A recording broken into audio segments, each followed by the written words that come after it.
MBB 컨설턴트가 만든 보고서는 대체 뭐가 그렇게 달라요?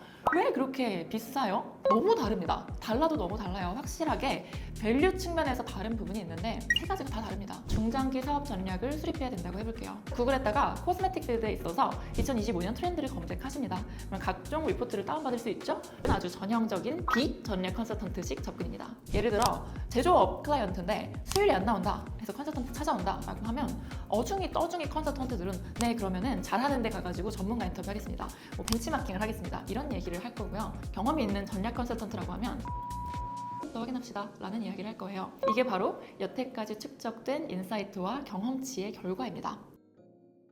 네, 아이님들 안녕하세요. 김이나 컨설턴트입니다. 오늘은 진짜 핵심적인 질문에 답을 할 겁니다. 바로 MBB 컨설턴트가 만든 보고서는 대체 뭐가 그렇게 달라요?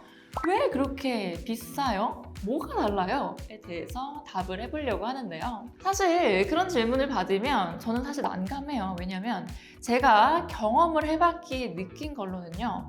너무 다릅니다. 달라도 너무 달라요. 확실하게 밸류 측면에서 다른 부분이 있는데 왜 그렇고 어떻게 이렇게 달라지고를 다 말씀드리기에는 조심스러운 부분이 있죠. 근데 그럼에도 여러분들에게 좀 설명을 드릴 필요는 있을 것 같아서 간략하게 말씀드려보면 우리가 솔브해야 되는 프로블럼이 있을 때요. 전략 컨설턴트들과 그렇지 않은 사람들 사이에는 세 가지가 다 다릅니다. 첫 번째로 어프로치, 접근법이 다르고 두 번째로 실제로 사용하는 데이터도 다릅니다. 그리고 같은 데이터라고 해도 보고 뽑는 인사이트가 달라요. 이게 다 다르기 때문에 이를 기반으로 만들어주는 보고서라든지 인사이트 안에는 차이가 있을 수밖에 없습니다. 어프로치가 다르다는 건 무슨 얘기일까요? 자, 어떤 코스메틱 브랜드가 있다고 해보겠습니다. 2025년 트렌드를 반영한 중장기 사업 전략을 수립해야 된다고 해볼게요. 가장 많이 하시는 어프로치가 뭘까요? 대중적으로 작년에는 어떻게 중장기 사업 계획 세웠어요? 그 보고서 좀 주시면은 숫자 업데이트 이렇게 많이 진행하시죠. 또 어떻게 하시죠? 구글에다가 코스메틱 필드에 있어서 2025년 트렌드를 검색하십니다. 그럼 각종 리포트를 다운받을 수 있죠? 거기에 있는 예쁜 그래프, 예쁜 다이어그램 붙여서 인용하고 이렇다고 한다. 그러니까 우리도 일로 가야 된다. 이렇게 전략을 수립합니다. 남의 말을 듣고. 또 어떻게도 많이 하시죠?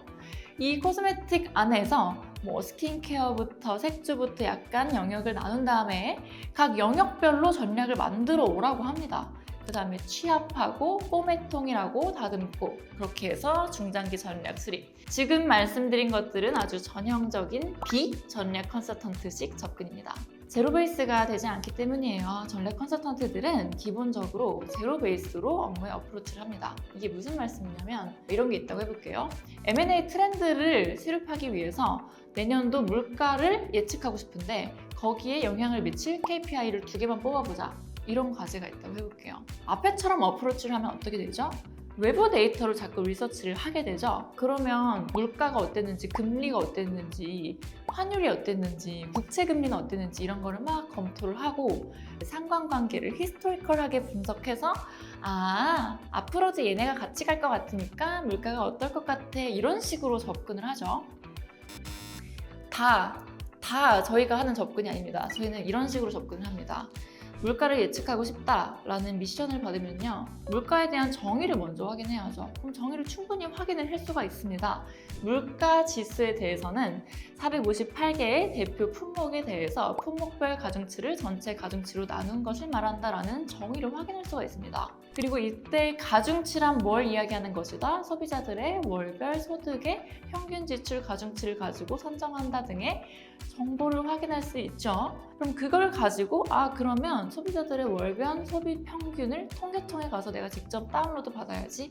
이 458개 대표 품목에 대해서 내가 직접 다운로드 받아서 물가가 어떻게 되고 있는지를 확인해야지. 이게 대표적인 제로 베이스 어프로치입니다. 따라서 직접 키 퀘스천을 뽑고 설계를 하고 여기에 필요한 데이터와 리서치를 하나하나 만들어 가기 때문에 이 미션에 최적화된 답을 해줄 수가 있죠.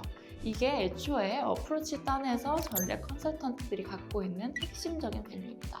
두 번째로 데이터도 달라요. 이 데이터가 오늘 영상에서 제가 쭉 풀어드릴 핵심인데요. 요즘 AI 너무 잘 되고 하니까 챗GPT다 어디다 했다 갔다가 막 물어보신 다음에 그 내용들이 자꾸 사실이라고 믿으시는데 그렇지 않습니다. 정보의 신뢰도와 정확도 측면에서 아직 부족한 부분이 많이 있어요. 저희가 원하는 스코프에 맞는 질문부터 해서 리서치를 다 설계하고 그 데이터를 직접 가공하기 때문에 신뢰도 측면에서 거의 하늘과 끝 차이라고 볼 수 있을 것 같습니다. 그리고 이런 데이터를 보고 뽑는 인사이트도 다른데요. 인사이트는 정말 경험치라는 말로밖에 설명이 안 되는 것 같습니다. 예를 들어 제조업 클라이언트인데 수율이 안 나온다 해서 컨설턴트 찾아온다 라고 하면 어중이 떠중이 컨설턴트들은 네 그러면은 잘하는 데 가가지고 전문가 인터뷰 하겠습니다. 뭐 벤치마킹을 하겠습니다. 이런 얘기를 할 거고요. 경험이 있는 전략 컨설턴트라고 하면 테스트 데이터의 신뢰도부터 확인합시다 라는 이야기를 할 거예요. 이게 바로 여태까지 축적된 인사이트와 경험치의 결과입니다. 이게 하나의 프로젝트 안에서 잘 버무려지면 그 고객에게 정말 최적화된 답변을 해줄 수 있을 수밖에 없고 그 결과 실행했을 때도 임팩트가 있을 수밖에 없고 제가 그런 걸 경험하다 보니까 아 진짜 이건 진짜 다른데 어떻게 설명할지 모르겠어 라는 경험을 했던 것 같아요. 근데 여러분 오늘 제가 이 영상에서 아니 MBB는 달라요 라고 자랑을 하려고 잘난 척 하려고 영상을 찍는 건 아니고요. 또 좋은 소식이 있어서 영상을 찍었습니다. 방금 제가 말씀드린 방법론, 데이터 그리고 인사이트에서요. 이 데이터가 사실은 진입 장벽인 부분이에요. 왜냐면 신뢰도가 높은 데이터를 예를 들면 외부에 계신 분들, 대학생분들, 아직 조직이 작은 스타트업 대표님들, 그냥 마케팅 실무 담당자분들 그런 분들이 데이터를 받아보고 검토하기에는 아무래도 조금 이건 역부족이다라는 부분이 굉장히 많으셨을 텐데 그 부분을 AI가 요즘은 대신 해주고 있습니다. 사실 그래서 어프로치나 인사이트만 컨설턴트스럽게 훈련을 하신다면 이제는 소규모 기업에서 계신 창업자님들 혹은 대학원에서 논문을 발표하거나 리서치를 하시는 분들 혹은 기업의 실무에 계신 분들도 컨설턴트들 못지않은 퀄리티의 보고서를 만들 수 있다라는 것을 최근에 경험해서 소개시켜 드리려고 오늘 영상을 찍게 됐습니다. 제가 평소에 리서치로 쓰는 아젠다북이라는 어플 혹은 플랫폼을 소개시켜 드릴 거예요. 하지만 홍보성으로 느껴보시기보다는 컨설턴트들이 이런 리서치 데이터에서 어떤 걸 중점적으로 설계하는지 데이터에서 인사이트를 어떤 식으로 뽑는지를 여러분들이 간접적으로 좀 체험하시라고 시연을 해드리는 영상이고요. 이 외에도 좀 실무 팁이 있으면 차차 툴들을 소개시켜 드릴 텐데 너무 오해는 하지 않으셨으면 좋겠습니다.